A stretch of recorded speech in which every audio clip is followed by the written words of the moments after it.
અનેક રાજ્યોમાં ભર ઉનાળે વરસાદ, કુલ 31ના મોત. ગુજરાતમાં હીટવેવની આગાહી. ગુજરાતના અનેક જિલ્લામાં અગનઝરતી ગરમીના કારણે એપ્રિલ મહિનામાં જ લોકો ત્રાહિમામ પોકારી ગયા છે. ત્યાં ભારતના અનેક રાજ્યોમાં વરસાદ પડી રહ્યો છે. કાલે સાંજે અચાનક જ દિલ્હી તથા આસપાસના જિલ્લામાં ધૂળની ડમરીઓ ઉડી અને ગાજવીજ સાથે વરસાદ પડ્યો હતો. વરસાદના કારણે લોકોને ગરમીમાંથી રાહત મળી છે. હવામાન વિભાગે દિલ્હીમાં 50 કિલોમીટર પ્રતિ કલાકની ઝડપે પવન ફૂંકાવાની આગાહી વ્યક્ત કરી હતી. દિલ્હીની સાથે સાથે ગાઝિયાબાદ, હાપુડમાં વરસાદ ત્રાટક્યો હતો. દિલ્હીમાં ભારે પવન અને વરસાદમાં વીજળી પડવાની સંભાવનાના કારણે તંત્રએ લોકોએ વૃક્ષ તથા વીજળીના થાંભલાથી દૂર રહેવાની ચેતવણી આપી છે.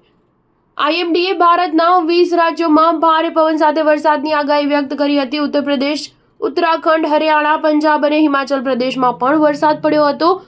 ઉત્તર પ્રદેશના 25 જેટલા જિલ્લામાં વરસાદ ત્રાટક્યો. જો કે ઉનાળામાં મેઘ સવારી લોકો માટે કાળ બનીને આવી. વીજળી પડવાના કારણે ઉત્તર પ્રદેશમાં કુલ 6 લોકોના મોત થયા છે. બીજી તરફ બિહારમાં છેલ્લા 24 કલાકમાં વીજળી પડવાના કારણે 25 લોકોએ જીવ ગુમાવ્યા છે.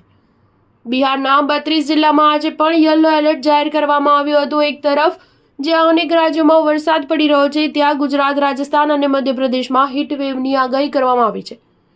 મધ્યપ્રદેશમાં લૂની સાથે અમુક જિલ્લામાં વરસાદ પણ પડ્યો છે. આગામી 2 દિવસમાં ઉત્તરાખંડ, બિહાર, ઝારખંડ, બંગાળ, આસામ, અરુણાચલ પ્રદેશ, નાગાલેન્ડમાં પણ વરસાદ તથા કરા પડવાની આગાહી વ્યક્ત કરવામાં આવી છે. સ્ટાર ન્યૂઝ 7 હંમેશા સચ્ચાઈની સાથે.